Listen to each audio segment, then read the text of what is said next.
Uh-oh, Data East made a soccer game. And right from the start, they are showing their classic Data East style. They display the title screen and the opening text so quickly I have to freeze frame it. And that is definitely the World Cup trophy that we're playing for. Winners Cup, which is definitely legally distinct enough from World Cup, is the first action-based soccer game we've seen on the Famicom since, well, soccer. Captain Tsubasa knew that the Famicom couldn't replicate an 11-man per side sports game, and so turned the soccer match into something more tactical. Winning Cup tries to not make any compromises like that. You've got 11 men to a side, the full soccer pitch, and lots of action. Or at least, that's how the game presents itself as. When you start the game up, first you get your choice of teams, then you get to choose a formation. You cannot change this formation during the game. It doesn't take long before you see what a mess Winners Cup is.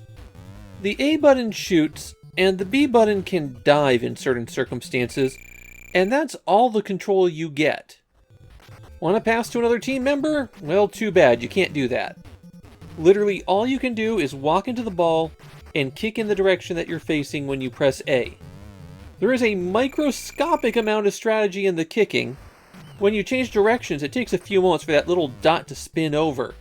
So technically you can kick in more than 8 directions, but in practice it doesn't work very well.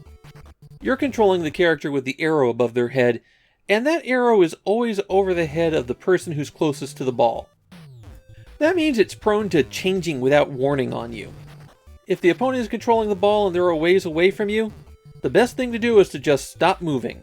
You're going to flip characters in a few moments, and you won't be able to see it coming.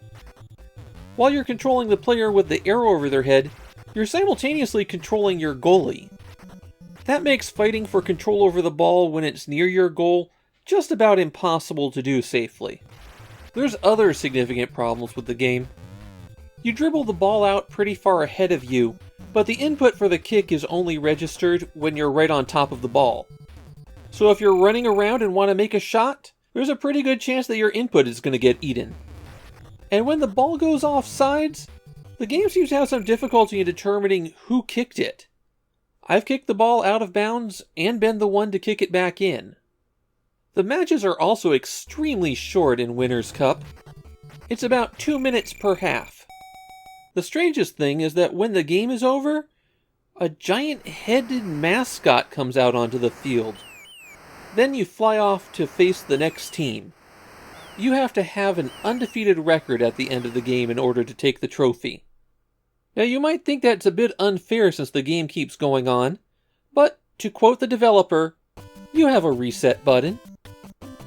One of the strangest things about Winners Cup is that there are differences between the teams and some are better than others. The US team is the best soccer team in the world. And now I will pause for a few moments to let everyone else in the world stop laughing. I have one more thing to mention about Winners Cup.